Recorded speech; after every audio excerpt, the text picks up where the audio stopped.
नमस्कार, बखर लाईव्ह मध्ये सगळ्यांचं स्वागत। कौल महाराष्ट्राचा या 6व्या लाईव्ह मध्ये सगळ्यांचं मनपूर्वक स्वागत। सुरुवातीला प्रेक्षकांसाठी पुन्हा एकदा मी कल सांगते। महाराष्ट्र विधानसभा 288, महायुती 225 आणि माविया 256, इतर 7 आणि भाजप सगळ्यात मोठा पक्ष ठरताना दिसतोय। 130 भाजप आहे, शिंदे सेना 56 आहे, अजित पवार गट 39 आहे, काँग्रेस 21, ठाकरे सेना 28, शरद पवार 17, मनसे आणि वंचितनं खातं उघडलेलं नाही आणि इतर 7। एकूणच या लाईव्ह मध्ये बोलताना हा जो पराभव दिसतोय सर, आपल्या याच विषयावर बोलायला आपल्याकडे बखर लाईव्हचे संपादक उमेश घोंगडे सर आहेत, सुकृत करंदीकर सर आहेत, ज्ञानेश्वर बिजले सर आहेत आणि अविनाश थोरात सर आहेत। माझा तुम्हा सगळ्यांनाच हा प्रश्न राहील सर, एकूणच महाविकास आघाडीचा हा जो परफॉर्मन्स आपण बघतोय आणि त्यातही शरद पवार गटाचा जो परफॉर्मन्स दिसतोय, खरं तर मराठी माध्यमांनी शरद पवारांची इमेज खूप मोठी केली होती। शरद पवार राजकारणात एक डाव राखून ठेवतात असं बोललं गेलं होतं। सुकृत सरांना हा प्रश्न आहे सर, एकूण हे सगळे आकडे पाहता शरद पवारांचं राजकारण संपलंय असं म्हणायचं? राजकारण संपलंय असं म्हणणं फार अतिशयोक्तीचं आहे, कारण राजकारणामध्ये असं कोणी संपत नसतं। पक्ष किंवा व्यक्ती फार मोठा सेटबॅक बसला हे मात्र मान्य करायला लागेल। म्हणजे शरद पवारांच्या आत्तापर्यंतच्या राजकारणाचा जर आपण थोडासा धांडोळा घेतला तर असं दिसतं की शरद पवारांचं राजकारण हे प्रचंड विरोधाभासाने भरलेलं आहे। म्हणजे 1967 साली ज्या काँग्रेस पक्षाकडनं ते निवडून आले, ज्या काँग्रेस पक्षाने त्यांना पहिल्यांदा अत्यंत तरुणपणी आमदारकी दिली, त्याच्यानंतर राज्यमंत्रीपद दिलं महाराष्ट्राचं, त्याच पक्षातनं बाहेर पडून त्यांनी सगळ्या पक्षांचं म्हणजे जसं आज आपण महाविकास आघाडी किंवा महायुती म्हणतो तशा प्रकारचा प्रयोग पहिल्यांदा महाराष्ट्रामध्ये झाला पुरोगामी लोकशाही दलाच्या निमित्ताने। आणि काँग्रेसच्या विरोधामध्ये ते सगळे पक्ष त्यावेळचे राज्यातले विरोधी पक्ष एकत्र आले आणि त्याचं नेतृत्व करत शरद पवार पहिल्यांदा महाराष्ट्राचे मुख्यमंत्री झाले आणि महाराष्ट्राचे सर्वात तरुण मुख्यमंत्री अशी त्यांची त्यावेळेला चर्चा झाली। त्याच्यानंतर शरद पवारांनी पुन्हा असं काँग्रेसच्या विरोधामधली भूमिका घेत ते काँग्रेसच्या बाहेरच राहिले। जे शरद पवार असं म्हणत होते की वेळ आली तर मी अंगाला राख फासून हिमालयात जाईन पण काँग्रेसमध्ये कधी प्रवेश करणार नाही, पण त्याच पवारांनी पुन्हा राजीव गांधी यांच्या उपस्थितीमध्ये त्यावेळच्या औरंगाबादला काँग्रेसमध्ये प्रवेश केला आणि त्याच्यानंतर काँग्रेसकडनं पण त्यांनी मुख्यमंत्रीपद पटकावलं। त्याच पवारांनी 1999 साली सोनिया गांधींच्या विरोधी पक्ष विदेशी असल्याचा मुद्दा काढला आणि त्यांनी पुन्हा एकदा काँग्रेसला सोडलं आणि स्वतःचा पक्ष स्थापन केला। त्यावेळेला सुद्धा चर्चा अशी झाली की ज्या पक्षाबरोबर ज्या पक्षाच्या नेतृत्वाबद्दल तुम्ही शंका घेतली, ज्यांच्या ओरिजिनबद्दल तुम्हाला शंका होती, त्याच पक्षाबरोबर त्यांनी लगेच पक्ष स्थापन केल्यानंतरच्या काही महिन्यातच महाराष्ट्रामध्ये सरकार स्थापन केलं। त्याच पक्षाबरोबर त्यांनी केंद्र सरकारमध्ये पण सरकार स्थापन केलं, त्या सरकारमध्ये पण ते मंत्री म्हणून सहभागी झाले। त्यामुळे पवारांच्या राजकारणामध्ये असे आपल्याला अनेक वळसे दिसतात। आता झालं असं की 2019 साली सुद्धा पवारांच्या पक्षाची संधी त्या अर्थाने काही महाराष्ट्रामध्ये नव्हती। त्यावेळचा जर जनादेश पाहिला तर तो स्पष्टपणे त्यावेळच्या भारतीय जनता पक्ष आणि एकत्रित असलेल्या शिवसेनेला होता। 105 जागा भाजपने जिंकलेल्या होत्या, त्याच्यानंतर 56 जागा त्यावेळच्या एकत्रित शिवसेनेला होत्या। म्हणजे बहुमतासाठी लागणारा जो 144 आकडा होता तो सहजपणे भारतीय जनता पक्ष आणि शिवसेना युती त्यावेळेला गाठत होती। पण त्यानंतरच्या सगळ्या घडामोडी आपल्या समोर आहेत। म्हणजे उद्धव ठाकरेंना मुख्यमंत्री पदाचं स्वप्न अचानकपणे पडलं। शरद पवारांची ती सगळी किमया होती की त्यांनी एकाच वेळेला काँग्रेस, राष्ट्रवादी काँग्रेस आणि उद्धव ठाकरे यांचा गट हे सगळे एकत्र घेऊन एक सरकार स्थापन करण्यामागे शरद पवारांची भूमिका फार मोठी होती आणि ते सरकार स्थापन झालं। आणि त्यावेळेला कोणी असं गृहीत धरलेलं नव्हतं 2019चा जर निकाल पाहिला तर सहजपणे त्यावेळेला भाजप सेनेचं सरकार येणार, भाजपचा मुख्यमंत्री होणार किंवा शिवसेनेचे मंत्री त्याच्यामध्ये येणार, हे सगळ्या लोकांनी गृहीत धरलेलं होतं।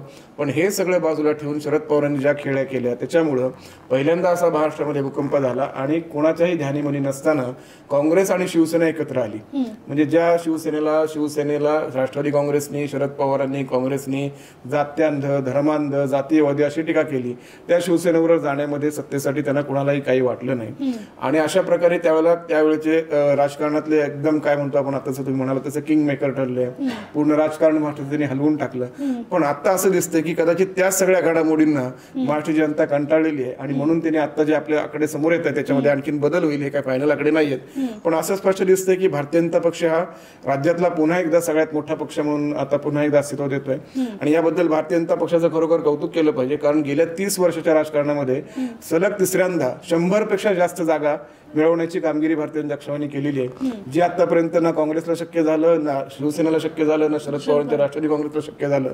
ते भारतीय जनता पक्षाने करून दाखवलं। सलग तिसऱ्यांदा त्यांनी 2014 साली 122 2019 साली 105 आणि आता कदाचित 122च्याही पुन्हा 1-2 जागा जास्त येतील का अशी आता शक्यता आहे. त्यामुळं भाजपाबरोबर आता परिस्थिती अशी आहे की भाजपाचा जो पहिला मित्र होता एकनाथ शिंदे, हे जरी दोघं पक्ष एकत्र आले सत्तेत तरी सुद्धा भारतीय जनता पक्षाचं सरकार स्थापन होईल अशी आताची स्थिती आहे. त्यामुळं शरद पवारांच्या पक्षाचे जे आमदार आता आपण निवडून येताना पाहतोय त्यांची संख्या कदाचित 30 पेक्षाही कमी राहील आणि हे मला वाटतं की शरद पवारांच्या कारकिर्दीची सगळ्यात कमी आणि निचांकी अशी ही त्यांची संख्या असेल त्यांच्या गटाची.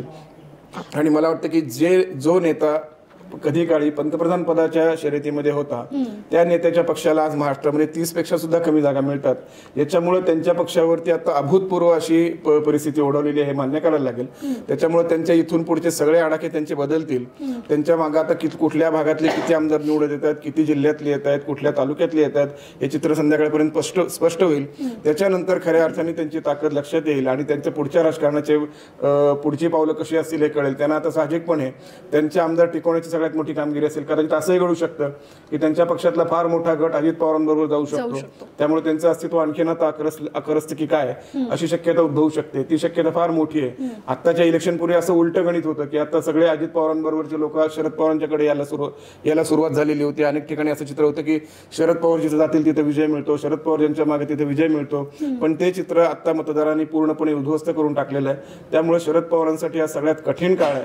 त्यांच्यानंतर त्यांचे जे महत्वाचे नेते होते जयंत पाटील असतील, सुप्रिया सुळे असतील, तर यांच्यासाठी हा फार मोठा कठीण काळ असा आहे की राष्ट्रवादी काँग्रेसचे आता जे काही आमदार निवडून येतील त्या आमदारांना एकसंधपणे आपल्याकडे आपल्याच मागे राहतील याची काळजी घेणं हे त्यांच्यासाठी मला वाटतं की सगळ्यात मोठं आव्हान आता या क्षणीचं आहे.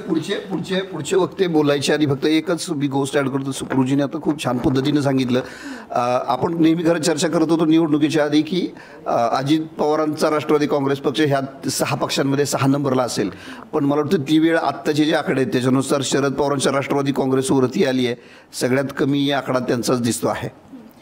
सर, मला सुकृत सरांनी जे सगळं विश्लेषण केलं त्यानुसार मुळात आता जी शरद पवारांच्या राष्ट्रवादीची जी स्थिती दिसतीये ती 20 पेक्षाही खाली सध्याचे कल आहेत. 17 जागा त्यांना दिसत आहेत. या एकूणच निवडणुकीत शरद पवारांची अशी कुठली चूक झाली की जिथे ही सगळी म्हणजे त्यांचा उतरती कळा लागली असं आपण म्हणू? एकतर शरद पवारांचं जे पूर्ण राजकारण जर आपण पाहिलं तर ते साखरपट्ट्यामध्ये होतं. साखरपट्ट्यामध्ये त्यांना आता भाजपकडं काही घराणी गेलेली आहेत आणि विशेषतः कोल्हापूर सांगली हा पट्टा हा शरद पवारांच्या हातातनं गेल्याच निवडणुकीत सुटलेला होता. नगर जिल्ह्यामध्ये विखे थोरात हे तिथली जी स्थानिक राजकारण आहे त्यामुळं आत्ता जर तुम्ही 17 जर त्यांच्या ज्या जागा दिसत आहेत त्या पश्चिम महाराष्ट्रातल्या जागा कमी दिसत आहेत. आत्ता विशेषतः पुणे जिल्ह्यामध्ये त्यांच्याकडे फारशा जागा नाहीत किंबहुना नसल्यासारखी स्थिती आहे. त्यांच्या ज्या जागा आल्या त्या मराठवाडा म्हणजे करमाळा, पाथर्डी ह्या पट्टा जो आहे कर्जत, जामखेड या भागात की जिथं साखर बेल्ट कमी आहे आणि साखर बेल्ट हातातनं जाणं हे शरद पवारच्या राजकीय दृष्ट्या अतिशय धोकादायक असं चित्र झालेलं आहे. दुसरा मुद्दा जर यातला लक्षात घेतला तर शरद पवारांना आता मतदान किती आहे तर ते अजित पवार आत्ता जे इलेक्शन कमिशनच्या वेबसाईटला आत्तापर्यंतची जी आकडेवारी इलेक्शन कमिशन जाहीर केले त्यामध्ये उद्धव ठाकरे, काँग्रेस आणि अजित पवार यांच्यापेक्षाही त्यांची टक्केवारीत मतांची जास्त आहे शरद पवारांची, मात्र जागा कमी आहे. गेल्या लोकसभेला सुद्धा महायुतीने यांच्यामध्ये टक्केवारी सेम होती, मतात फरक 2.5 कोटी दोघांनाही मत होती, 2 लाखांना फक्त महायुती मागं होती. तसं तर शरद पवारांना जवळपास 11.5% मतदान आहे की जे अजित पवारांना 10.5% आहे. तरी देखील जागांच्या याच्यात मात्र शरद पवार कमी झालेले आहेत. आता राष्ट्रीय राजकारणात शरद पवारांचं महत्त्व आता पूर्णपणे कमी होत जाणार आहे. याचं कारण असं आहे की त्यांच्याकडे जागा कमी असल्यामुळं त्यांना आता राज्यसभेवर जाण्यासाठी सुद्धा त्यांना कोणाही तर मदत घ्यावी लागेल. आणि 2026 त्या निवडणुकीत त्यांचे पक्षाचे दोन्ही जे खासदार आहेत ते दोन्ही खासदारांचं 2026 मुदत संपते. त्यामुळे राज्यसभेवर आता जाता येईल का नाही इथपर्यंत शरद पवारची स्थिती या निवडणुकीत येणार आहे. त्यामुळे अजित पवार आता वाढले जरी झाले तरी अजित पवार आणि एकनाथ शिंदे यांना किती वाढू द्यायचं हा निर्णय आता भाजप घेणार. कारण आता परत लक्षात घ्या आता भाजपच्या हातात पूर्ण सत्ता आली. जसं त्यांनी देवेंद्र फडणवीस मुख्यमंत्री असताना शिवसेनेनं पूर्णपणे खच्चीकरण केलं होतं. आत्ता काय झालं की भाजप चुकतंय किंवा म्हणजे सगळे चुका हे विरोधकांचे असतात, भाजप चुकत नाही. भाजप आपल्या मित्रपक्षाला संपवतं हे जे बोललं जातं त्या दृष्टीने त्यांनी शिवसेनेने संपवण्याचा त्या काळात प्रयत्न केला होता. तसाच आता प्रयत्न ते करतील आणि यामुळे एकनाथ शिंदेचा पक्ष आणि यांच्या पक्षाला आता किती मंत्रिपदं मिळतील इथनं आता चर्चेला सुरू करावं लागेल 2 दिवसानंतर. मला फक्त अविनाशजी बोलायच्या आधी फक्त एक मी मुद्दा उपस्थित करतो. दुपारी 3 वाजता महायुतीच्या नेत्यांची एकनाथ शिंदे, देवेंद्र फडणवीस आणि अजित पवार यांची एकत्रित बैठक आहे पुढची दिशा ठरवण्यासाठी. अविनाश सरांना तोच प्रश्न कंटिन्यू की करिश्मा त्यांचा साखरपट्ट्यातही चालला नाही. त्याच्या अगोदर मला असं वाटतं की तो साखरपट्ट्याचा विषयाच्या अगोदर आत्ताची 2024ची जर आपण निवडणूक पाहिली तर ही निवडणूक ही 2 जणांनी लढली. ते 2 जण होते देवेंद्र फडणवीस आणि शरद पवार. महायुतीकडून देवेंद्र फडणवीस होते, महाविकास आघाडीकडून शरद पवार होते. आणि ज्या काही राजकारणाची रणनीती ठरवायची होती म्हणजे निवडणुकीतील रणनीती जी ठरवायची होती ती सगळी रणनीती ह्या दोघांनी ठरवली होती. म्हणजे महाराष्ट्राच्या राजकारणातील चाणक्य कोण याचा निकाल या निवडणुकीने लागलेला आहे. म्हणजे आपण जर पाहिलं तर 2014 पासून ते 2024 पर्यंत 10 वर्षाच्या काळामध्ये की आत्तापर्यंत असं झालं की या दोघांनी संपूर्ण राजकारण व्यापून टाकलं होतं. महाराष्ट्राचं राजकारण 2014 ते 2019 तुलनेने कमी, परंतु 2019 पासून ते 2024 हा जो काळ होता. अजित पवार विजयी झालेत, ही ब्रेकिंग आहे. बारामतीमधून सगळ्याच महाराष्ट्राचं लक्ष तिकडे लागलं होतं. आणि पुन्हा आपण ज्या विषयावर बोलतो, शरद पवारांनी अजित पवारांना पाडा पाडा असं म्हटलं नाही, उलट अजित पवारांच्या कामाचं त्यांनी गुणगान केलं, सर्टिफिकेटच त्यांना दिलं. तो कुठेतरी तोटा झाला का बारामतीकरांना? त्याच्याबद्दल आपण खूप बोललो. आता आपण माझा पहिला मुद्दा जो आहे तो पूर्ण करतो की या 2024ची निवडणूक ही शरद पवार आणि देवेंद्र फडणवीस यांनी लढली होती. या निवडणुकीमध्ये देवेंद्र फडणवीस यांनी ज्या पद्धतीने रणनीती आखली तर त्या रणनीतीला मला असं वाटतं की शरद पवारांना उत्तर देता आलं नाही. आपण जर गेल्या 50 वर्षाचं शरद पवारांचं राजकारण पाहिलं तर विरोधकाची जी एक म्हणजे आपण बुद्धिबळामध्ये म्हणतो ना की विरोधकाने एखादी चाल करण्याच्या अगोदर पुढच्या 3 चाली काय करायचे ते एखाद्या प्रतिस्पर्धी खेळाडूला माहिती असतं. तर शरद पवारांच्या राजकारणाबाबत तसं बोललं जायचं.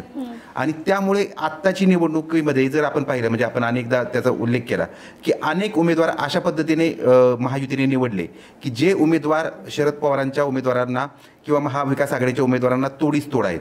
आणि आपण आत्ता जरी पाहत असलो हे सगळं हे तरी स्थानिक समीकरणं जी आहेत ती देवेंद्र फडणवीस यांनी ज्या पद्धतीने जुळवली होती त्या पद्धतीने शरद पवार यांना जुळवता आली नाहीत. दुसरी गोष्ट की शरद पवारांचं एक वाक्य नेहमी प्रसिद्ध असतं, ते त्याचा उल्लेख वारंवार केला जातो की 2चे 52 करण्याची ताकद माझ्यामध्ये आहे. म्हणजे त्यांना एका काळी त्यांच्याकडून सगळे आमदार सोडून गेले होते आणि त्यांनी ते आमदार पुन्हा निवडून आणले होते. दुसरं एक की त्यांनी निवडणुकीच्या काळात सातत्याने त्यांनी एक शब्द वापरला होता की मला सोडून गेलेले, मला जे सोडून जातात त्यांना जनता स्वीकारत नाही. तर आपण पाहिलं की दिलीप वळसे पाटलांपासून सगळे जे उमेदवार धनंजय मुंडे, छगन भुजबळ सगळे निवडून येत आहेत. तर म्हणजे शरद पवारांची 2 गृहीत चुकली. एक तर 2चे 52 त्यांना करता आली म्हणण्यापेक्षा शरद पवारांचा जो आत्मविश्वास होता तो नडला. आत्मविश्वास जो होता तो त्यांचा नडला हात म्हणताच येईल. परंतु त्याचबरोबर आता शरद पवारांच्या बाजूने जर बोलायचं झालं तर शरद पवारांना काँग्रेस किंवा उद्धव ठाकरे यांची जेवढी साथ मिळायला हवी होती तेवढी साथ मिळालेली दिसत नाही. हा तर एक पहिला प्रश्न.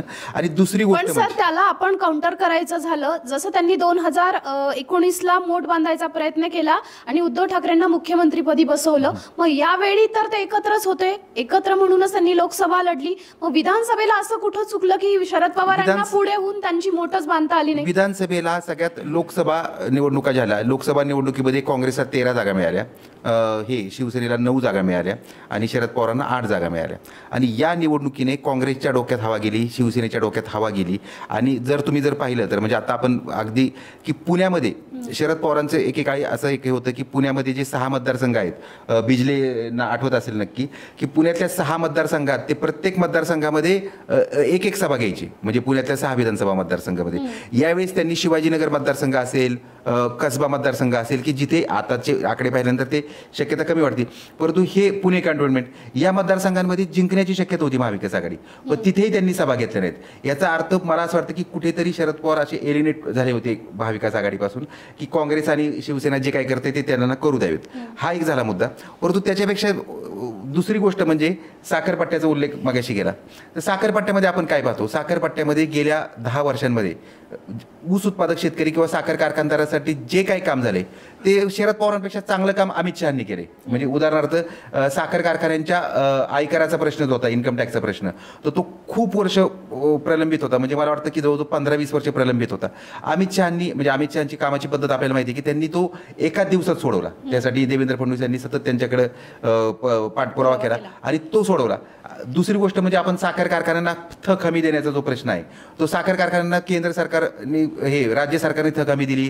केंद्रीय बोर्ड जे आहे तर त्याच्याकडे भाजपने सतत ते करून, म्हणजे भाजपने काय केलं की जसं माऊली म्हणाले तसं एक फार महत्त्वाची गोष्ट केली की साखर पट्ट्यातलं वर्चस्व शरद पवारांचं जे आहे ते मोडून काढण्यासाठी केंद्रीय पातळीवरील सत्ता आणि राज्य पातळीवरील सत्ता यांचा अत्यंत खुबेने वापर केला आणि त्याच्यामुळे साखर पट्ट्यातील सत्ता बऱ्यापैकी शरद पवारांची मोडली.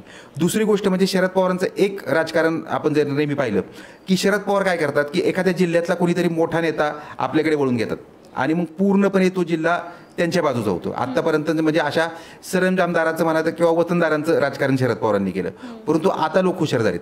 म्हणजे आता उदाहरणार्थ जर द्यायचं झालं तर सोलापूर जिल्ह्यात विजयसिंह मोहिते पाटील शरद पवारांकडे गेले, याचा अर्थ काही संपूर्ण सोलापूर जिल्हा गेला असं होत नाही. पूर्वी तसं व्हायचं, विजयसिंह मोहिते पाटलांची एवढी ताकद होती की ते पूर्ण जिल्हा त्यांच्या बाजूने न्यायचे, परंतु आत्ता हे झालं नाही आणि त्याच्यामुळे त्यांची शरद पवारांची सगळे सरदार वीक होत गेले आणि आपोआपच त्या सरदारांचे जे सरदार होते ते शरद पवार वीक होत गेले. म्हणजे तगडे उमेदवार त्यांना मिळालेच नाही का असं म्हणता येईल का? तगडे उमेदवार खूपच कमी ठिकाणी मिळाले. म्हणजे शरद पवारांचे जर आपण उमेदवार पाहिले तर म्हणजे अगदी जे उमेदवार शरद पवारांना वाटत होतं की यांना द्यावे की नाही ते उमेदवार उलट निवडून आलेत. म्हणजे उदाहरणार्थ म्हाडामध्ये अभिजित पाटील, तर त्यांना उमेदवारी द्यायची की नाही याबाबत शरद पवारांच्या मनात खूप साशंकता होती, तर ते उमेदवार निवडून आलेत. बापूसाहेब पठारे, त्यांना उमेदवारी द्यायची की नाही याच्याबाबत साशंकता होती, कारण बापूसाहेब पठारे एकेकाळी सोडून गेले होते शरद पवारांना. पण उलट जे उमेदवार शरद पवारांकडे परत आले ते उमेदवार आता त्यांच्या पक्षाकडून निवडून आलेले दिसत आहेत. शरद पवारांचं आणखी एक सांगता येईल या तिकीट वाटपामध्ये आपण असं म्हणत होतो किंवा शरद पवारांनी असं सांगितलं होतं बऱ्याच वेळा की नव्या चेहऱ्यांना तरुणांना संधी देणार. पण मला असं वाटतं की बऱ्याच ठिकाणी असं झालं की त्यांना सगळे जे निवडून येऊ शकणाऱ्या क्षमतेचे जे सगळे नेते होते राष्ट्रवादी काँग्रेसमधले ते सगळे अजित पवारांसोबत होते, त्यामुळे त्यांना नव्या चेहऱ्यांना संधी देण्याशिवाय म्हणजे पर्यायच नव्हता. पण तरीसुद्धा त्यांनी इकडचा तिकडचा उमेदवार घेतला आणि नव्या चेहऱ्यांना संधी फार कमी दिली आहे आणि तरीसुद्धा त्यांचा पराभव झाला आहे इकडून तिकडून आणलेले चेहरेसुद्धा. नाही, या मुद्द्याला धरून सांगायला पाहिजे की शरद पवारांनी लोकसभेच्या वेळेला असा प्रचार केला होता की अजित पवारांबरोबर जे गेले ते सगळे गद्दार आहेत, मलिदा गँग आहे. आणि आत्ताच्या इलेक्शनला आपण पाहतो की अनेक ठिकाणी जे लोक त्यांना सोडून गेले किंवा ज्यांच्यावरती गद्दारीचा आरोप केला, जे मलिदा गँग आहे असं सांगितलं गेलं, त्याच लोकांना पुन्हा शरद पवारांनी जवळ केलं, त्यांना उमेदवारी दिल्या. हर्षवर्धन पाटलांचं उदाहरण आहे इंदापूरमध्ये, समरजित घाटगे असेल कोल्हापूरमध्ये, त्याच्यानंतर यांचं आपल्या दौंडचं एक उदाहरण आहे, दौंडमध्ये रमेशप्पा थोरात असतील. किंवा दुसऱ्या बाजूने असंही झालं की लोकसभेला ज्या पद्धतीने महाविकास आघाडी एकसंधपणे लढली त्याच्या नेमकं उलटं चित्र आत्ताच्या इलेक्शनमध्ये होतं. उदाहरणार्थ पंढरपूरमध्ये असेल, माढ्यामध्ये असेल, अनेक ठिकाणी एकमेकाच्या विरोधामध्ये, सोलापूरमध्ये असेल, एकमेकाच्या विरोधामध्ये तिने उमेदवार उभे केले. याचा अर्थ असा झाला की शरद पवारांना लोकसभेच्या वेळेला एक नेतृत्व म्हणून सगळ्या पक्षांनी जे काही त्यांचं ऐकण्याची भूमिका घेतली होती ती आता विधानसभेला ती राहिली नाही. शरद पवारांचं महाविकास आघाडीमधलं सुद्धा स्थान किमान अंतर्गत पातळीवरती तरी तिन्ही पक्षांमध्ये सर्वोच्च नेतेपदी होते असं काही दिसलं नाही. तसं असतं तर आत्ता जी महाविकास आघाडीमध्ये बेदिली दिसते तशी दिसली नसती. मग ती तिकीट वाटपामध्ये असेल, उमेदवार निवडीमध्ये असेल. त्यामुळे मला असं वाटतं की महाविकास आघाडीमधल्या तिन्ही पक्षांनी आपापल्या पक्षाचे उमेदवार निवडून आणून नंतर काय असेल ते बघू अशा प्रकारची एक भूमिका घेतली होती की काय, असं या सगळ्या वाटपावरून दिसतं. त्यामुळे शरद पवार म्हणून आपण जे काही सगळे आतापर्यंत कुठल्याही राजकारणाच्या निवडणुकीमध्ये इलेक्शनचं विश्लेषण करताना पवारांची ताकद वगैरे आपण म्हणत आलो, त्या पूर्ण ताकदीला आता धक्का बसला. आता त्यांचे जे काही 17-18 उमेदवार निवडून येत आहेत त्याच्यामध्ये पुणे जिल्ह्यातले मध्ये कोणी दिसत नाही, साताऱ्यामध्ये कोणी दिसत नाही की जे कधी काळी काँग्रेसचे यशवंतराव चव्हाणांचे आणि त्याच्यानंतर शरद पवारांचे गड मानले जायचे त्या सगळ्या जिल्ह्यांमध्ये त्यांची पडझड झाली आहे. सोलापूरमध्ये सुद्धा 2-3 ठिकाणी त्यांचा विजय होताना दिसतोय. शेजारच्या उस्मानाबादमध्ये असेल, त्याच्यानंतर औरंगाबाद जिल्ह्यामध्ये असेल, मराठवाड्याने एकेकाळी शरद पवारांना मोठी साथ दिली होती, बीड जिल्हा असेल, तर या सगळीकडे अत्यंत स्कॅटर्ड असं यश त्यांना मिळत आहे. याच्यामुळं अजित पवारांनी शरद पवारांपासून ती चूल वेगळी मांडल्यानंतर राष्ट्रवादी काँग्रेस खरी कोणाची याचा निकाल लोकांनी आता घेतला असं म्हणलं तर हरकत नाही. कारण सर्वाधिक उमेदवार हे अजित पवारांची निवडून आलेले आहेत आणि सर्वात कमी उमेदवार हे शरद पवारांच्या निवडून आले. त्यामुळं आमचा पुढचा नेता कोण असेल याचा निर्णय लोकांनी याच्यामध्ये घेतलेला आहे. आणि असं मगाशी म्हणालो तसं याच्यामुळं आता जे कोणी शरद पवारांचे निवडून येतील त्याच्यामधले सुद्धा अनेक जण उद्या अजित पवारांच्या बरोबर गेले तर आश्चर्य वाटणार नाही अशी स्थिती आहे. सर, महाविकास आघाडीमध्ये मुख्यमंत्री पदाची चुरस बघायला मिळाली, त्यामुळे प्रत्येक जण आपापल्या लेवलवर लढला आणि मुख्यमंत्री पदासाठीच ते शेवटपर्यंत लढत राहिले, म्हणून हा समन्वय दिसला नाही का? मुख्यमंत्री पदाच्या लढतीपेक्षा मुख्यत्वे दिवाळीनंतर लाडली बहीण ही योजना आणि कुठल्याही निवडणुकीसाठी कुठलंही नॅरेशन ठरलं नाही आणि हे तिघं एकत्र येऊन जो प्रचार करणं अपेक्षित होतं की महाविकास आघाडी जर लोकसभेवेळी तर ते एकत्र प्रचार करत होते, तसे त्यांनी एकत्र प्रचार न करता आपापल्या उमेदवाराच्या प्रचारावर शेवटच्या 10 दिवसात भर दिला.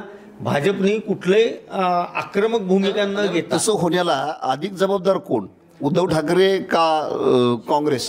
संजय राऊत म्हणजे जे रोज सकाळी उठून जे बोलायचे त्याचा जो तोटा झाला. आता उद्धव ठाकरेंना करायचं असतं, राहुल गांधींच्या बोलण्यात असं होतं की आपण त्यानंतर ठरवू, याच्यानंतर परत तोच मुद्दा उपस्थित रोज करत राहणं, याच्यामुळं गोंधळ असं झालं की मुख्यमंत्री कोण होणार.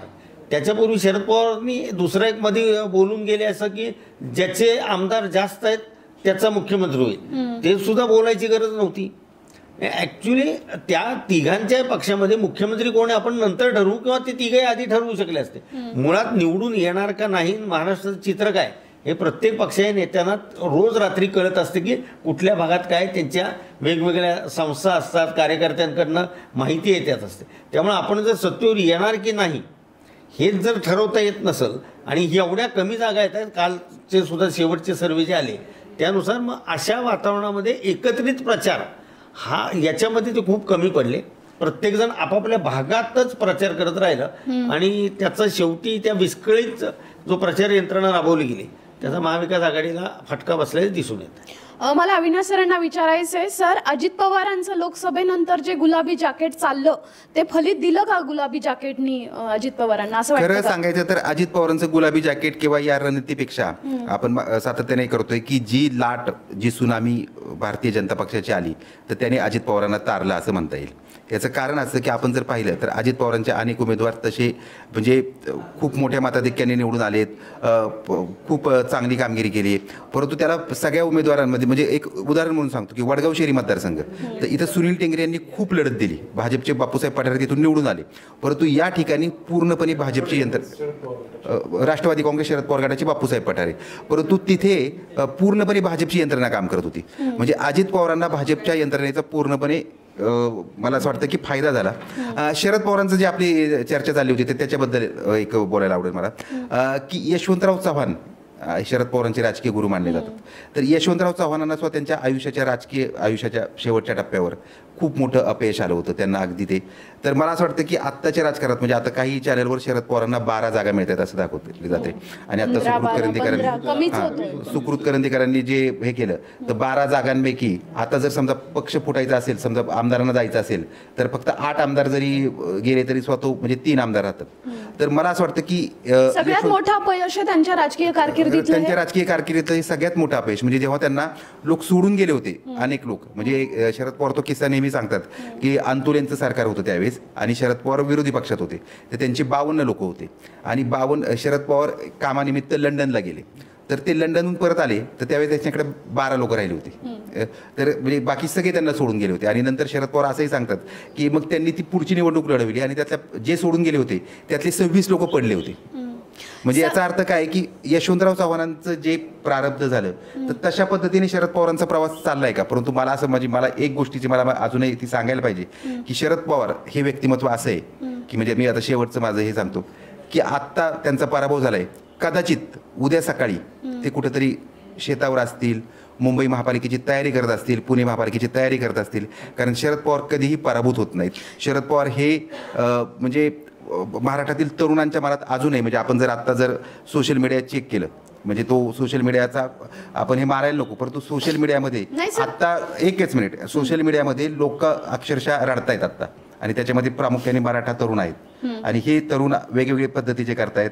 हे म्हणतायत की आपला नेता पडला आणि आपला नेता पडल्यामुळे आता आपलं स्थान, महाराष्ट्राचं स्थान काय, हे ह्याबद्दल आता मराठा तरुणांच्या म्हणजे ते त्याचे आता काही जे मेसेज आहे ते वाचून दाखवणं शक्य नाही, कारण त्याच्यातली भाषा थोडीशी वेगळी आहे. परंतु अशा पद्धतीचं करतायत आणि मला असं वाटतं की शरद पवार हार मानणार नाहीत आणि शरद पवारांसारखा नेता हा उद्यापासूनच लगेच प्रचार कामाला लागेल. सर, पण माझा हाच प्रश्न होता की शरद पवारांनी जर अजित पवारांचं नेतृत्व स्वीकारलं असतं आणि आपलं जे पुत्री प्रेम आहे, जसं अमित शहा म्हणाले की उद्धव ठाकरेही त्यांच्या मुलासाठी लढतायत आणि शरद पवारही आपल्या लेकीसाठी लढतायत, कारण त्यांना महाराष्ट्रातली पहिली महिला मुख्यमंत्री करायची. हा जो थोडा अट्टहास, म्हणजे मग ते उद्धव ठाकरे असतील किंवा शरद पवार असतील, यांनी बाजूला ठेवला असता आणि जर अजित पवारांचं जे नेतृत्व आहे हे शरद पवारांनी स्वीकारलं असतं तर ही स्थिती झाली नसती असं वाटतं का? मला असं वाटतं की शरद पवार हे हार मानणारे नेते नाहीत आणि त्यांनी काय करावं हे आणि त्यांनी ते ऐकावं अशा स्वभावाचे, अशा वृत्तीचे शरद पवार नाहीत. त्यामुळं त्यांनी असं केलं असतं, यांचं ऐकलं असतं तर असं झालं असतं. याला काही खरं अर्थ नाही, कारण शरद पवारांचं जे नेतृत्व आहे त्या अर्थानं असं कोणाचं ऐकणार नाही आहे. ते खरंच ज्याला आपण स्वयंप्रकाशित म्हणतो, त्यांची एकूण राजकीय कारकिर्दी जर आपण पाहिली तर ती स्वतःच्या कार्यकर्तृत्वावर तळपलेली कारकीर्द आहे. आता जरी या इलेक्शनमध्ये जरी त्यांना अपयश आलं असलं तरी शरद पवार काहीतरी कोणीतरी सांगतील आणि त्याप्रमाणे करतील असं खरं तर त्यांचं नेतृत्व नाही आहे. मला बिजले सरांनी एक प्रश्न विचारायचा आहे. खरोखरच शरद पवारांच्या संदर्भात तुम्ही मगाशी पण सांगितलं, पण शरद पवार खरोखरच हार मानणारं नेतृत्व आहे या पुढच्या काळात, असं ते खरंच हार मानतील? राजकारणात हारजीत हा रोजचा विषय असतो.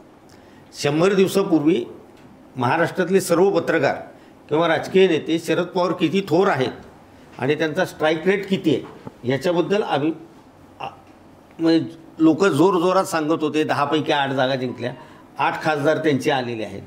आत्ता ते बॅकफुटला गेले असले तरी त्यांचं मतदानाची टक्केवारी चांगली आहे.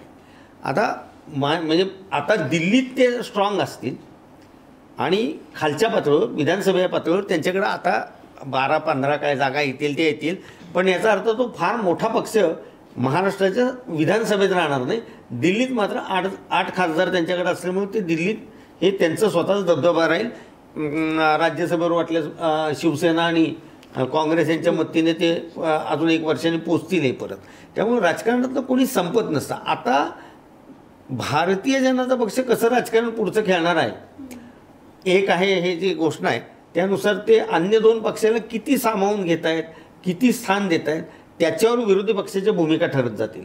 कारण विरोधी पक्षात आता काँग्रेससुद्धा 15-20 जागा असतील तर त्यांचेही नेते बऱ्यापैकी संपतील किंवा नवे नेते येतील किंवा ठाकरेंच्या पक्षाचंही आता सिंक्रोनायझेशन झालेलं आहे. अशा याच्यात नवीन विरोधकातले कुठले चेहरे पुढे येत आहेत आणि त्याचं नेतृत्व कोण करणार आहे, त्या दिशेनं पुढच्या 1-1.5 वर्षात जे राजकारण हालेल महाराष्ट्रातलं त्याच्यानंतर ती स्पष्ट होईल असं मला वाटतं. अगदी खरं आहे. बिजले सरांनी अगदी महत्त्वाचा मुद्दा म्हटला. राजकारणात कोणी संपत नसतं आणि शरद पवारांसारखा नेता कधी हार पण मानत नाही. त्यांचं पुढचं राजकीय भविष्य, राजकीय वाटचाल काय असू शकेल हेही त्यांनी सांगितलं. आपल्या आत्ता पॅनलमध्ये आत्ता नव्यानं जस्ट सहभागी झालेत श्रीमंत कोकाटे, जे इतिहासाचे आणि राजकीय अभ्यासक आहेत. आपण त्यांना पहिलाच प्रश्न विचारूया. आमचा विषय असा सुरू आहे, आत्ताच्या चर्चेचा विषय आहे शरद पवारांचं राजकारण संपतंय का, तर तुम्हाला याच्यावरती काय नेमकं सांगता येईल? माननीय शरद पवार साहेब हे महाराष्ट्राच्या राजकारणामध्ये गेली 55 ते 60 वर्षापासून कार्यरत आहेत. त्यांनी अनेक चढउतार पाहिलेले आहेत. जसे त्यांनी आनंदाचे क्षण पाहिले तसे असे पराभवाचे क्षण देखील त्यांनी पाहिलेले आहेत. आणि त्यांची एकूण व्यक्तिमत्व, त्यांचा स्वभाव, त्यांची कार्यशैली पाहता ते संपले, त्यांचा इरा संपला असं म्हणता येणार नाही. परंतु या विद्यमान निवडणुकीमध्ये महायुतीनं जी घेतलेली आघाडी आहे याच्या पाठीमागची जी कारणं आहेत ती म्हणजे लाडकी बहीण योजना हे सगळ्यात महत्त्वाचं कारण आहे. आणि मनोज जरांगे पाटील यांनी ज्या पद्धतीने लोकसभेमध्ये पाडा म्हणून सांगितलं होतं, लोकसभेमध्ये म्हणजे त्यांनी थेट भूमिका घेतली होती, तशी भूमिका या विधानसभेच्या निवडणुकीमध्ये घेतली नाही. या उलट त्यांनी 2 दिवस अगोदर स्पष्टीकरण दिलं होतं की आमचा कोणत्याही पक्षाला पाठिंबा नाही आणि कोणत्याही पक्षाला विरोध नाही. तर असे अनेक कारणं आहेत या निवडणुकीच्या पाठीमागं, या निकालाच्या पाठीमागं. पण पवारसाहेब संपणारं नेतृत्व नाही एवढं निश्चित. खरोखरच हे जे अपयश आहे राष्ट्रवादी काँग्रेसचं म्हणून, शरद पवारांच्या राष्ट्रवादी काँग्रेसचं अपयश म्हणून तुम्ही कसं बघता याच्याकडं? काय झालेलं आहे, एक मिनिट सर. एक मोठी ब्रेकिंग कोकणसाहेब तुम्हाला थांबवतो. बाळासाहेब थोरात संगमनेर विधानसभा मतदारसंघातून पराभूत झालेत.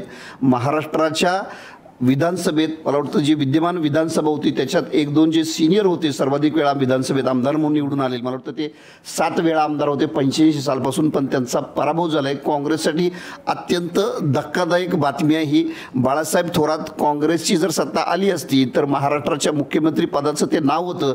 आणि दोन्ही नाव होती, बाळासाहेब थोरातांचं नाव आता नाही पृथ्वीराज चव्हाणांचं. पृथ्वीराज चव्हाण आता तेही पिछाडीवरती आहेत, त्यांचा अंतिम निकाल आलेला नाही, पण बाळासाहेब थोरात हे पराभूत झालेत. ही फक्त महत्त्वाची बातमी.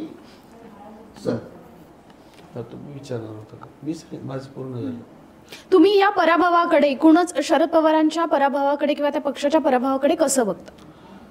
ह्याचं खूप विस्तारानं बोलावं लागेल, एका 1-2 मिनिटाचा विषय नाही. एकूणच जर आपण पाहिलं गेली 10-15 वर्ष महाराष्ट्राचं राजकारण, तर भाजपकडे जे संघटन कौशल्य आहे, भाजपाकडे जे संघटनात्मक काम आहे, त्यांची जी आयडिओलॉजी आहे, ज्याला आपण उजवी आयडिओलॉजी म्हणतो, ज्याला आपण प्रतिगामी आयडिओलॉजी देखील म्हणतो, त्या आयडिओलॉजीचे लोक जे आहेत ना ते त्यांच्या आयडिओलॉजी प्रामाणिक आहेत. पण जे काँग्रेस, राष्ट्रवादी आणि आता नव्याने आलेले उद्धव ठाकरे ह्यांच्या आयडिओलॉजी स्वाभाविकपणे प्रागतिक, ज्याला आपण पुरोगामी म्हणतो. पवारसाहेबांच्या पुरोगामीपणाबद्दल आपल्याला काही संशय असायचं कारण नाही. ते 100% पुरोगामी आहेत, प्रागतिक विचाराचे आहेत. परंतु अलीकडच्या काळामध्ये जर का घडामोडी पाहिल्या तर त्यांच्याकडे जसं बॅकबोन आहे महायुतीकडे, त्यांच्या ज्या संघटना स्लीपर सेल म्हणून काम करतात तशा स्लीपर सेल संघटना ह्या महाविकास आघाडीकडे नाहीत आणि ते गृहीत धरतात नेहमी पुरोगामी चळवळीनं. आणि अलीकडच्या काळामध्ये मी पाहतोय की पुरोगामी चळवळी ज्या महाराष्ट्रातल्या आहेत त्या खूप दूर गेलेल्या आहेत यांच्यापासून, महाविकास आघाडीपासून. ते एक महत्त्वाचं कारण आहे यांच्या पराभवामध्ये. म्हणजे आपल्याला आठवत असेल की संभाजी ब्रिगेडच्या 2 संभाजी ब्रिगेड झाल्या. संभाजी ब्रिगेड म्हणजे प्रभाव असणारी संघटना महाराष्ट्रामध्ये युवकाची, त्या 2 संभाजी ब्रिगेड झाल्या. तर त्यातल्या एका संभाजी ब्रिगेडने जे राजकीय पक्ष झाल्यानंतर महाविकास आघाडीबरोबर त्यांनी युती केली. महाविकास आघाडीवर युती केल्यानंतर विधानसभेला त्यांनी 25 जागाची मागणी केली होती. त्या 25 जागाची मागणी केली, पण एकही जागा महाविकास आघाडीनं संभाजी ब्रिगेडला दिली नाही, एकही, म्हणजे गृहीत धरणे. तर ही पण कारण आहे ती की यांच्यापासून पुरोगामी चळवळी ज्या आहेत त्या खूप दूर गेलेल्या आहेत त्यांच्यापासून. तुम्ही हा जो सगळा पराभव होतोय, निकाल सुरूच आहेत अजून, उद्धव ठाकरेंच्या भूमिकेबद्दल तुम्ही काय बोलाल? उद्धव ठाकरेंच्या भूमिकेबद्दल असं की या अर्थानं मी विचारतो की ते मुख्यमंत्री पदाचा चेहरा जाहीर करा याच्यावरती अडून बसले होते. काँग्रेस आणि पवारसाहेबांनी त्याला नकार दिला आणि त्यानंतर त्यांनी थोडासा जो त्यांचा अप्रोच होता तो इतका काही पॉझिटिव्ह वाटत नव्हता या संपूर्ण निवडणुकीमध्ये. तर त्या संदर्भानं तुम्हाला काय वाटतं? हां, त्यांनी जे आक्रस्ताळेपणे जी मागणी केलेली होती, मुख्यमंत्री आमचाच झाला पाहिजे, मुख्यमंत्री आमचाच झाला पाहिजे. आणि दुसरं महत्त्वाचं म्हणजे संजय राऊत त्यांचं बोलणं लोकांना आवडत नव्हतं. तर रोज नियमितपणे उठलं इतकं नकारात्मक बोलायचे. काल असेल, आज सुद्धा मी त्यांचं ऐकलं. उद्धव ठाकरे चांगला माणूस आहे. उद्धव ठाकरेच्या व्यक्तिमत्वाबद्दल खूप चांगलं मत आहे जनमत लोकांचं. पण आपण अलीकडच्या काळामध्ये जर का पाहिलं तर महाराष्ट्राच्या राजकारणामध्ये 2 नेते असे आहेत जे कधी निगेटिव्ह बोललेले नाहीत. एक शरद पवार आणि दुसरे एकनाथ शिंदे. हे विरोधकाबद्दल आक्षेपार्ह, अवमानकारक, अपमानजनक कधी बोललेले नाहीत. एवढंच कधी विरोधकाचं नाव सुद्धा कधी घेतलेलं नाही. माननीय पवारसाहेबांनी पण कधी विरोधकाबद्दल सौजन्याची भाषा वापरतात. तेच माननीय मुख्यमंत्री एकनाथ शिंदे हे देखील विरोधकाबद्दल अत्यंत सौजन्याची भाषा वापरतात. संजय राऊत, माननीय उद्धव ठाकरे रोज मिंदे, गद्दार असे रोज शब्द वापरत होते. पण मी पाहिलं एकनाथ शिंदेनी एकदाही उद्धव ठाकरे यांचं नाव घेतलं नाही, संजय राऊत यांचं नाव घेतलं नाही. आणि आक्षेपार्ह टिप्पणी माननीय एकनाथ शिंदे आणि माननीय शरद पवार यांनी कधी केली नाही. समाज पाहत असतो, समाज ऐकत असतो, समाज बघत असतो. याचं रिडिंग मोठ्या प्रमाणामध्ये असतं. पण माझ्या मतानुसार सगळ्यात मोठं कारण म्हणजे लाडकी बहीण. बरोबर, हे एक मोठं प्रभावी कारण आहे यांच्या यशापाठी. अगदी ते दिसतंय, लाडकी बहीण हे मोठं कारण दिसतंय. सगळ्याच आतापर्यंत सकाळपासूनच्या विश्लेषकांनी हाच मुद्दा सांगितला. पण या निकालामध्ये आणखी एक दिसतंय, आपण मनोज जरांगेच्या आंदोलनाबद्दल बोललो. या निकालाकडे जर आपण पाहिलं तर भाजपचं माहितीचं सगळ्यात मोठं यश आहे. केवळ ओबीसीचं समर्थन असं नाही आहे, तर मराठा समाज सुद्धा भारतीय जनता पक्षाच्या मागे मोठ्या प्रमाणात उभा राहिलेला दिसतोय. तर एवढं सगळं आंदोलन झाल्यानंतर सुद्धा मराठा समाजाचं समर्थन भाजपला कसं मिळालं या निकालावरून ते स्पष्ट दिसतंय. हा, एकदम बरोबर आहे. निवडणुकीच्या अगोदर देखील माननीय देवेंद्र फडणवीस म्हणाले होते की मराठा समाज हिंदुत्ववादी आहे आणि तो आमच्या सोबत आहे. त्या दिवशी पण मी अनेक टीव्ही चॅनलला बोललो होतो की मराठा समाज हा हिंदुत्ववादी आहे. नाही असं नाही, तो काही हिंदुत्व सोडलेला समाज नाही. पण त्यातल्या बहुतांश मराठा समाजाचं हिंदुत्व हे प्रागतिक आहे.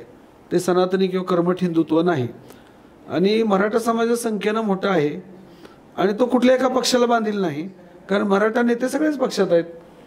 आणि ज्या पद्धतीनं मनोज जरांगे पाटलांचं आंदोलन झालं, त्या आंदोलनाला 20 लाख, 25 लाख, 50 लाख म्हणजे पोलीस खात्यातले गोपनीय अधिकारी असं सांगतात की मुंबईला मनोज जरांगेच्या सोबत आलेले लोक 50 लाखापर्यंत लोक होते.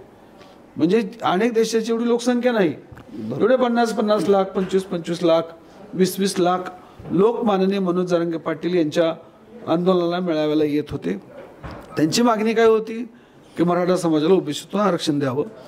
आणि भारतीय जनता पार्टीची जी भूमिका आहे महायुतीची की आम्ही मराठा समाजाबद्दल सकारात्मक आहोत, आम्ही 10% आरक्षण दिलंय पण ओबीसीतून देता येणार नाही. म्हणजे महायुतीची स्पष्ट भूमिका होती की आम्ही ओबीसीतून देणार नाही. व महाविकास आघाडीची स्पष्ट भूमिका नव्हती की आम्ही ओबीसीतून देणार आहोत. बरोबर, अगदी खरं. म्हणजे महाविकास आघाडीचं ओबीसी मधून आरक्षण देण्याच्या विरोधातच. आणि विशेष म्हणजे निवडणुकीच्या अगोदर काही दिवस विशेष अधिवेशन घेतलंय महायुती सरकारने. त्याचबरोबर सर्वपक्षीय मीटिंग पण बोलावली होती की मराठा आरक्षणाचं काय करायचं, ओबीसीतून द्यायचं का नको, यासाठी महाविकास आघाडी आणि महायुती हे सर्वपक्षीय मीटिंग मुंबईला बोलावली होती सह्याद्रीला. आणि महाविकास आघाडीच्या नेत्यांनी कन्फर्मेशन पण दिलं होतं, होकार पण मीटिंगला येण्याचा. पण ऐन वेळेस महाविकास आघाडीतला एकही नेता त्या आरक्षणाच्या सर्वपक्षीय मीटिंगला गेला नाही. मराठा समाज काही दूधखोळा नाही, तो पाहतोय, बघतोय हे सगळं. त्यामुळे मी आता महाराष्ट्रातून फिरून आलो, काही मतदारसंघातही मी गेलो, तुम्ही पाहिलं की मराठा तरुणांची भूमिका अशी आहे, आपल्याला महायुती पण देणार नाही, महाविकास आघाडी पण देणार नाही, त्यामुळे आपण जायचो कोणाच्या बाजूला. म्हणून जो लोकसभेमध्ये प्रभाव होता तो प्रभाव विधानसभेमध्ये का राहिला नाही, तर जसे महायुतीवाले देणार नाहीत ओबीसीतून आरक्षण, तसंच महाविकास आघाडीला पण आपल्याला ओबीसीतून आरक्षण देणार नाही. ते उलट आपल्याला फसवतात. आणि यामध्ये ते प्रभावी झाले की गेली 50-60 वर्ष महाराष्ट्रावरती एक हाती राज्य असणाऱ्या मराठा नेत्याने देखील हा प्रश्न गांभीर्याने हाताळलेला नाही. या उलट या सरकारने आरक्षण दिलं, तर हायकोर्टात टिकून दाखवलं. पण उद्धव ठाकरे मुख्यमंत्री असताना त्यांना ते सुप्रीम कोर्टामध्ये टिकवता आलं नाही. त्यामुळे मनोज जरांगे पाटलांनी खूप त्यांची भूमिका महत्त्वाची ठरली आहे विधानसभेच्या निवडणुकीमध्ये. त्यांचा नावाचा गैरवापर काही मतदारसंघामध्ये झाला की आम्हाला मनोज जरांगे पाटलाचा पाठिंबा आहे. काही उमेदवार जायचे, त्यांच्यावर फोटो काढायचे आणि बॅनरबाजी करायचे की आम्हाला मनोज जरांगे पाटलाचा पाठिंबा आहे, असं अनेक मतदारसंघात. म्हणून निवडणुकीच्या अगोदर 2 दिवस मनोज जरांगे पाटलांनी स्पष्टपणे निवेदन दिलं की माझा कोणत्याही राजकीय पक्षाला पाठिंबा नाही, कोणत्याही नेत्याला पाठिंबा नाही, मी कोणाला पाडा मानणार नाही आणि विशिष्ट व्यक्तीला निवडून आणणार असंही म्हणणार नाही. त्यांची भूमिका ही बायस नव्हती विधानसभेमध्ये की ज्या पद्धतीची भूमिका त्यांनी लोकसभेत घेतली होती. आणि मनोज जरांगे पाटलामुळं थेट लोकसभेमध्ये 21 मतदारसंघामध्ये परिणाम झाला. अगदी बरोबर, तुम्ही सांगतो ते बरोबर. लोकसभेत मनोज जरांगेच्या आंदोलनाचा खूप नुकसान 31 पैकी 21 महाविकास आघाडीचे उमेदवार यांच्यामुळे निवडून आले. अगदी खरं. त्या 21 पैकी एकही लोकसभेमध्ये किंवा बाहेर मराठा समाजाला आरक्षण ओबीसीतून द्या बोलला नाही. हे मराठा समाजाच्या लक्षात आलं आणि म्हणून मराठा समाजाने बायस भूमिका किंवा एका विशिष्ट पक्षाची भूमिका घेतलेली नाही. तुम्ही या निवडणुकीच्या काळात महाराष्ट्रभर फिरलात. सुरुवातीपासून तुम्ही मराठा आंदोलनाशी आरक्षण आंदोलनाशी संबंधित आहात. या निकालानंतर मराठा आरक्षण आंदोलनाचं भविष्य काय असेल? मनोज जरांगे पाटलांनी जाहीर केलेलं आहे ते उपोषणाला बसणार आहेत असं विधानसभेच्या निवडणुकीच्या अगोदरच जाहीर केलं होतं. पाहूया आता ते काय भूमिका घेतात. ते त्या भूमिकेशी त्यांच्या ठाम राहतील असं वाटतंय. मला सुकृत सरांना प्रश्न विचारायचा आहे की सर, जसं हाच प्रश्न आहे, यानंतर आता युतीचं सरकार येईल हे जवळपास स्पष्टच होतंय, त्यानंतर मनोज जरांगे पाटील पुन्हा उपोषणाला बसतील का? नाही, जसं आता कोकाटे म्हणाले तसं की त्यांनी जाहीर केलेलं आहे, तर त्यांनी निर्णय काय घ्यायचा हे आपण सांगू शकत नाही. पण मुद्दा पुन्हा हाच येतो की जसं आता कोकाटेंनी विस्तृतपणे सांगितलं की या राज्यामधले जे आता 2 प्रमुख आघाड्या होत्या, महाविकास आघाडी आणि महायुती, या दोघांनीही निवडणुकीच्या तोंडावरती मग ते लोकसभेचं असेल किंवा विधानसभा असेल, ओबीसी मधून मराठ्यांना आरक्षण देण्यासंदर्भात कुठलंही आश्वासन दिलेलं नाही. त्यामुळं आता जरी पुन्हा तीच मागणी घेऊन जरांगे बसणार असतील, जरांगे पाटील पुन्हा ओबीसी मधूनच आम्हाला आरक्षण द्या असं बसणार असतील, तर त्या मागणीकडे सरकार जे कोणी आता विद्यमान सरकार अस्तित्वात येईल ते किती गांभीर्याने बघेल याच्याबद्दल खूप शंका आहेत. कारण त्याचं आश्वासन कोणी दिलेलं नाही. त्याच्या बदल्यात सगळ्याच पक्षांनी असं सांगितलंय की ओबीसी मधून आरक्षण देणं घटनात्मकरित्या शक्य नाही. त्याच्या बदल्यामध्ये मराठ्यांमधले जे काही गरीब असतील, मागास असतील, तर त्यांच्या पुनरुत्थानासाठी, त्यांच्या प्रगतीसाठी ज्या काही योजना आणता येतील, ती सारथीसारखी योजना असेल किंवा मराठा तरुणांना उद्योजक होण्यासाठी काही कर्ज देणे असेल किंवा ते मराठी विद्यार्थ्यांसाठी वसतिगृह असेल, महामंडळ असेल, तर अशा माध्यमातून गरीब मराठा समाजाला पुढे येण्याची संधी मिळवून देण्यासाठी सरकार म्हणून जे जे काही करता येईल ते आपण करूयात असं महायुती आतापर्यंत सांगत आलेली आहे. त्यामुळे ओबीसी मधून आरक्षणाची मागणी त्यांची कितपत त्याला कोणी पाठिंबा दिला याच्याबद्दल खूप साशंकता आहे. आणि विशेषतः आत्ताचा जो निकाल दिलेला आहे, या निकालानंतर स्पष्ट होतंय की या निकालाला जरी जरांगेने असं म्हटलं असलं की तुम्हाला कोणाला मतदान करायचं त्यांना करा, पण त्याच्याबद्दल मी काही भूमिका घेणार नाही, ज्याला पाडायचं त्याला पाडा आणि ज्यांना निवडून आणायचं त्याला द्या, असं म्हटल्यानंतर जर मराठा समाजामध्ये इतक्या प्रमाणामध्ये फाटाफूट झाली असेल आणि मोठ्या प्रमाणामध्ये महायुतीला सुद्धा त्यांचं समर्थन मिळालं असेल, तर याचा अर्थ असा आहे की त्या मागणीमधलं काय म्हणता येईल मृगजळ आहे हे बऱ्यापैकी आता सुशिक्षित तरुण जे आहेत, ज्याला म्हणता येईल की जे जाणकार तरुण आहेत मराठा समाजातले, त्यांनाही लक्षात आलेलं आहे की आरक्षणाची मागणी पूर्ण होऊ शकत नाही, घटनात्मकरित्याही शक्य नाही. त्यामुळे मराठा समाजाने सुद्धा हे आता कुठेतरी समजून घेतलं असं याच्यातनं दिसतं. त्यामुळे मला वाटतं की जरांगेंना यापुढे किती समर्थन मिळतंय याच्यावरती त्या मागणीचं अस्तित्व अवलंबून राहील. पण आता आपण पाहिलं की विदर्भामध्ये प्रामुख्याने जसं आता यांनी सांगितलं 31-21 मतदारसंघामध्ये लोकसभेच्या खूप मोठ्या प्रमाणात त्याचा फायदा झाला. पण आता बघितलं आपण की महायुतीने जे आता जागा वाटप केलं, तिकिटांचं वाटप केलं, त्याच्यामध्ये फार स्ट्रॅटेजिकली त्यांनी कुणबी समाजाचे उमेदवार विदर्भामध्ये जास्त देता येतील हे पाहिलं. मराठा आमदार सर्वाधिक आता महायुतीचे निवडून आलेले आहेत. त्यामुळे मराठा समाजाला राजकीय संधी देण्याबाबत कुठल्याही पक्षाने कमतरता केलेली नाही. आणि सर्वाधिक मराठा समाजाचे उमेदवार जर कोणाचे निवडून आले असतील तर आता महायुतीचे आलेले आहेत. त्यामुळं ओबीसीतून आरक्षणाची चळवळ आता मला वाटतं की त्याला लॉजिकल एंड कसा द्यायचा हा खरं तर जरांगेंपुढचा प्रश्न असेल. कारण ज्या मागणीसाठी त्यांनी स्वतःचं अस्तित्व पाण्याला लावलं, आयुष्य पाण्याला लावलं, ती मागणी कुठल्याही प्रकारे शक्य नाही हे सगळ्या राजकीय पक्षांनी त्यांना या ना त्या कारणाने सांगून पाहिलेलं आहे. पण ते लक्षात घ्यायला तयार नाहीत. ते आता मला वाटतं की समाजाच्या रेट्यामुळे त्यांना ते स्वीकारावं लागेल. अशी वेळ भविष्यात आली तर त्याचं आश्चर्य वाटणार. येस, आपल्या चर्चेत मध्येच एक फक्त ब्रेकिंग मी बातमी सांगतो आहे. महायुतीच्या 3 नेत्यांची, अजित पवार, देवेंद्र फडणवीस आणि एकनाथ शिंदे यांची एकत्रित बैठक आणि पत्रकार परिषद 3 वाजता आहे आणि 25 नोव्हेंबरला नव्या मुख्यमंत्र्यांचा शपथविधी होणार असं आता सांगितलं जाते. कारण 26 तारखेला विधानसभेचं अस्तित्व संपतं, ही विधानसभा विसर्जित होते आहे. त्यामुळे तो मुख्यमंत्र्यांचा शपथविधी तो 25 नोव्हेंबरला होईल असं आता सांगण्यात येत आहे. मला एक दुसरा मुद्दा फक्त सहज आत्ता बघताना जाणवला की अपक्ष खूप येतील अशी एक चर्चा मध्यंतरी होती. अपक्षांची संख्या आत्ता फक्त 3 आहे.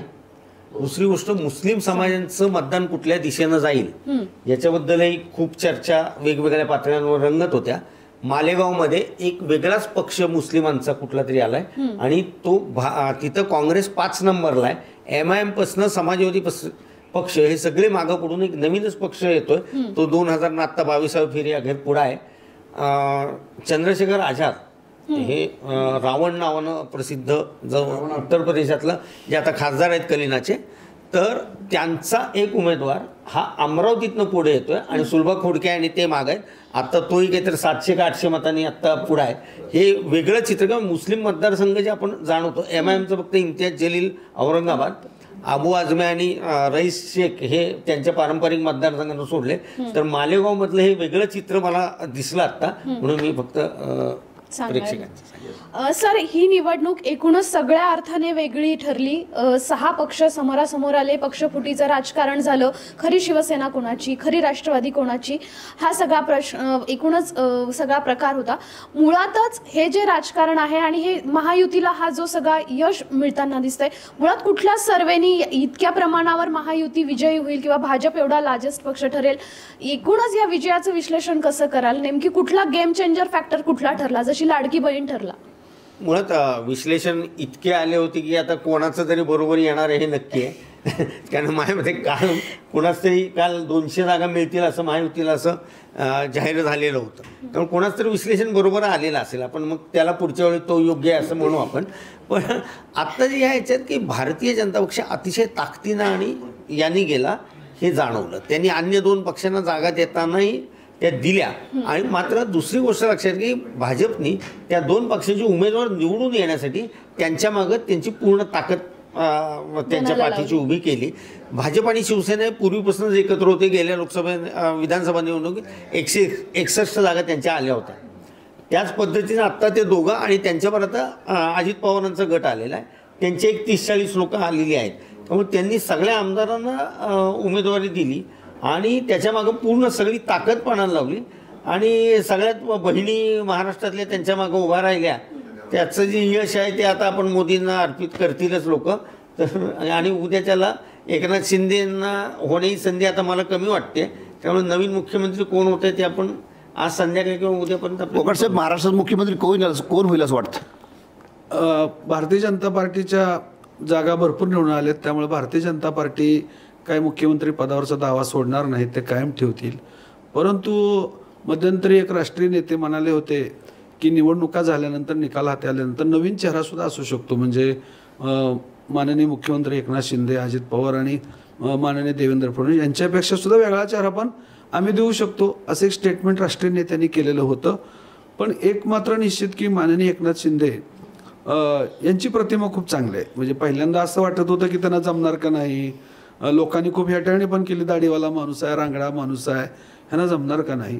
पण अनेक लोकांचं मत असं आहे, आपण काय वसंतदादांचा कार्यकाल पाहिला नाही, तुम्ही पाहिला असेल, पण वसंतदादानंतर एक जनमानसाचा चेहरा, जनमानसाचा मुख्यमंत्री म्हणून एकनाथ शिंदेकडे पाहिलं जात होतं. त्यांचं कामाचं कौशल्य, त्यांचं संघटन कौशल्य, आपल्या सहकार्यांना त्यांनी दिलेली साथ पहा तुम्ही. त्यांना सोडून कोणी गेलं नाही, त्यांच्यासोबत जेवढे आले तेवढे सोडून गेले. कदाचित एकनाथ शिंदेच्या प्रतिमेचा या निवडणुकीमध्ये खूप चांगला फायदा झालाय एकूण निवडणुकीमध्ये. तर कदाचित त्यांचंही नाव पुढे येऊ शकतं किंवा माननीय देवेंद्र फडणवीसांचंही नाव पुढे येऊ शकतं किंवा नवीन चेहरा पण भारतीय जनता पार्टी देऊ शकतात, निश्चित असं वाटतं. निश्चित सर, तुम्ही या लाईव्हच्या चर्चासत्रामध्ये सहभागी झालात. कोकाटे सर असेल, सुकृत करंदीकर सर असेल, बिजले सर असतील आणि उमेश सर तर सकाळपासून आपण बोलतोच आहोत. या सगळ्यांचे मी आभार मानते. आणि परत जाता जाता मी परत एकदा कल सांगते. 288 जागांसाठी महायुती 224, माविया 58 आणि इतर 6. यामध्ये भाजपला 228, 128, शिंदे सेना 57, अजित पवार 39, काँग्रेस 23, ठाकरे सेना 18, शरद पवार 17, मनसे आणि वंचितचं काहीच नाहीये आणि इतर 6 असं सगळा कल सध्या महाराष्ट्राचा दिसतोय. बखर लाईव्ह मध्ये या सगळ्याच निकालाचं दिवसभर विश्लेषण होणार आहे. राजकीय विश्लेषक सोबत असणार आहेत. आता खरं तर महायुतीची सत्ता येणार हे जवळपास स्पष्ट झालंय, पण पुढची रणनीती काय असणार आहे, महाराष्ट्राला नवीन मुख्यमंत्री कोण असणार आहे, या सगळ्या चर्चा, त्याचं विश्लेषण, त्यानंतर पडद्यामागच्या घडामोडी, या सगळ्या आम्ही बखर लाईव्ह